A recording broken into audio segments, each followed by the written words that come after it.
DK Shivakumar ಅವರು ವಿವಿಧ ದೇವಸ್ಥಾನಗಳಿಗೆ ಭೇಟಿಯನ್ನ ಕೊಡಲಿದ್ದಾರೆ. ಶ್ರೀ ಮಂಜುನಾಥ ಮತ್ತು ಕುಕ್ಕೆ ಸುಬ್ರಹ್ಮಣ್ಯ ಸ್ವಾಮಿ ದರ್ಶನವನ್ನ ಪಡೆಯುತ್ತಾರೆ. ಅದೇ ರೀತಿಯಾಗಿ ಶೃಂಗೇರಿಯ ಶಾರದಾಂಬೆಯ ಕೊಲ್ಲೂರು ಮೂಕಾಂಬಿಕೆಯ ಪೂಜೆಯನ್ನ ಸಲ್ಲಿಸುತ್ತಾರೆ. ಗೋಕರ್ಣ ಮಹಾಬಲೇಶ್ವರನ ಸನ್ನಿಧಿಯಲ್ಲಿ ವಿಶೇಷ ಪೂಜಾ ಕೈಂಕರ್ಯ ಕೂಡ ಹಮ್ಮಿಕೊಂಡಿರುವಂತೆ ಅದಾದ ನಂತರ ಬೆಂಗಳೂರಿಗೆ ಆಗಮಿಸಿ ನಾಮಪತ್ರವನ್ನ ಸಲ್ಲಿಕೆ ಮಾಡಲಿದ್ದಾರೆ ಡಿಕೆ ಸುರೇಶ್ ಅವರು. ಕೈ ಅಭ್ಯರ್ಥಿ ಸಹೋದರ ಡಿಕೆ ಸುರೇಶ್ ನಾಮಪತ್ರದಲ್ಲಿ ಭಾಗಿಯಾಗ್ತಾರೆ. ಚುನಾವಣಾ ಸಂದರ್ಭದಲ್ಲಿ ದೇವಸ್ಥಾನಗಳಿಗೆ ಭೇಟಿಯನ್ನು ಕೊಡ್ತಾ ಇದ್ರು ಸಾಮಾನ್ಯವಾಗಿ ಡಿಕೆ ಶಿವಕುಮಾರ್ ಅವರು. ಕೆಪಿಸಿಸಿ ಸಾರಥಿಯಾಗಿದ್ದಾರೆ ಡಿಕೆ ಶಿವಕುಮಾರ್ ಅವರು. ಕಳೆದ ಅಸೆಂಬ್ಲಿ ಚುನಾವಣೆ ಸಂದರ್ಭದಲ್ಲೂ ಕೂಡ ಇದೇ ರೀತಿಯಾಗಿ ಡಿಕೆ ಶಿವಕುಮಾರ್ ಅವರು ನಾಮಪತ್ರ ಸಲ್ಲಿಕೆಗೂ ಮೊದಲು ಸಾಕಷ್ಟು ಟೆಂಪಲ್ ರನ್ ಅನ್ನು ನಡೆಸಿದ್ರು, ವಿವಿಧ ದೇವಸ್ಥಾನಗಳಿಗೆ ಭೇಟಿಯನ್ನು ಕೊಟ್ಟಿದ್ರು. ಹೀಗೆ ತಮ್ಮ ಟೆಂಪಲ್ ರನ್ ಅನ್ನು ಮುಂದುವರಿಸಿರುವಂಥದ್ದು. ಈ ಬಗ್ಗೆ ಇನ್ನಷ್ಟು ಮಾಹಿತಿಯನ್ನ ಪಡೆಯೋಣ. ನಮ್ಮ ಪ್ರತಿನಿಧಿ ಬಸವರಾಜ್ ಹೂಗಾರ್ ದೂರವಾಣಿ ಸಂಪರ್ಕದಲ್ಲಿ ಜಾಯ್ನ್ ಆಗ್ತಿದ್ದಾರೆ. ಬಸವರಾಜ್, ಈಗಾಗಲೇ ಸಂಪ್ರದಾಯದಂತೆ ಡಿಕೆ ಶಿವಕುಮಾರ್ ಅವರು ನಾರ್ಮಲ್ ಆಗಿ ಒಂದು ಸಂಪ್ರದಾಯವನ್ನು ಪಾಲನೆ ಮಾಡ್ಕೊಂಡು ಬರ್ತಾ ಇದ್ದಾರೆ. ಅಸೆಂಬ್ಲಿ ಚುನಾವಣೆಯಂತೆ ಈ ಬಾರಿಯೂ ಕೂಡ ಟೆಂಪಲ್ ರನ್ ಅನ್ನ ಶುರು ಮಾಡಿದ್ದಾರೆ. ಏನಿದೆ ಇದ್ರ ಬಗ್ಗೆ ಹೆಚ್ಚಿನ ಮಾಹಿತಿ? ಮತ್ತೆ ಡಿಸಿಎಂ ಡಿಕೆ ಶಿವಕುಮಾರ್ 2 ದಿನಗಳ ಕಾಲ ಒಂದು ಟೆಂಪಲ್ ರನ್ ಕೂಡ ಮಾಡಿದ್ದಾರೆ. ಈಗಾಗಲೇ ಧರ್ಮಸ್ಥಳಕ್ಕೂ ಕೂಡ ಭೇಟಿ ಕೊಟ್ಟಿರುವಂತದ್ದು, ಅಲ್ಲಿ ಮಂಜುನಾಥ ಸ್ವಾಮಿಯ ಒಂದು ದರ್ಶನ ಕೂಡ ಪಡೆದುಕೊಂಡಿರುವಂತದ್ದು. ಅದೇ ರೀತಿ ಅದಾದ ಬಳಿಕ ಶೃಂಗೇರಿಯ ಶಾರದಾಂಬೆ ಪೀಠಕ್ಕೂ ಕೂಡ ಹೋಗ್ತಾರೆ, ಅಲ್ಲಿ ಕೂಡ ಪೂಜೆಯನ್ನ ಸಲ್ಲಿಸ್ತಾರೆ. ಅದಾದ ಮೇಲೆ ಕೊಲ್ಲೂರು ಮೂಕಾಂಬಿಕೆಯೂ ಕೂಡ ವಿಶೇಷ ಪೂಜೆ ಇರುವಂತದ್ದು. ಗೋಕರ್ಣದ ಮಹಾಬಲೇಶ್ವರನಿಗೂ ವಿಶೇಷ ಪೂಜೆ, ವರುಣ ರಾಯನಿಗೂ ದೇವರಿಗೂ ಕೂಡ ವಿಶೇಷ ಪೂಜೆ.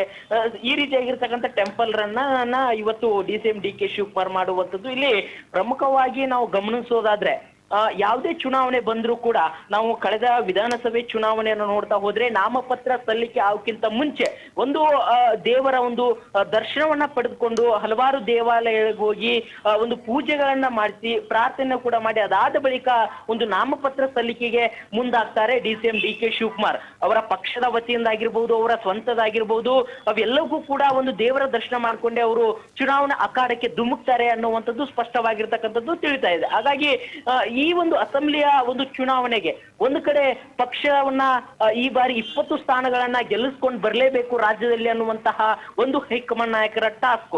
ಯಾಕಂತಂದ್ರೆ ರಾಜ್ಯದಲ್ಲಿ ಅವರು ಕೂಡ ಅಧ್ಯಕ್ಷರಿರುವಂತದ್ದು, ಡಿಸಿಎಂ ಆಗಿದ್ದಾರೆ. ಸೊ ಹಾಗಾಗಿ ಪಕ್ಷ ಗ್ಯಾರಂಟಿಗಳ ಒಂದು ಯೋಜನೆಗಳು ಕೂಡ ಕೊಟ್ಟಿದ್ದಾರೆ. ಇದರ ಅಡಿಯಲ್ಲಿ ರಾಜ್ಯದಲ್ಲಿ 20 ಸ್ಥಾನಗಳಾದ್ರೂ ಗೆಲ್ಲಿಸ್ಕೊಂಡು ಬರಲೇಬೇಕು. ಕಳೆದ ಬಾರಿ 1 ಸ್ಥಾನ ಇತ್ತು, ಆದ್ರೆ ಈ ಬಾರಿ ನಮ್ಮದೇ ಸರ್ಕಾರ ಇದೆ ರಾಜ್ಯದಲ್ಲಿ, ಹಾಗಾಗಿ ಹೆಚ್ಚಿನ ಸ್ಥಾನ ಗೆಲ್ಲಿಸ್ಕೊಂಡು ಬರಲೇಬೇಕು ಅನ್ನುವಂಥದ್ದನ್ನ ಒಂದು ಗುರಿಯನ್ನ ಹೊಂದಿದ್ದಾರೆ. ಹಾಗಾಗಿ ಆ ದೇವರ ಮೊರೆ ಕೂಡ ಡಿಸಿಎಂ ಡಿಕೆ ಶಿವಕುಮಾರ್ ಹೋಗಿರುವಂತದ್ದು.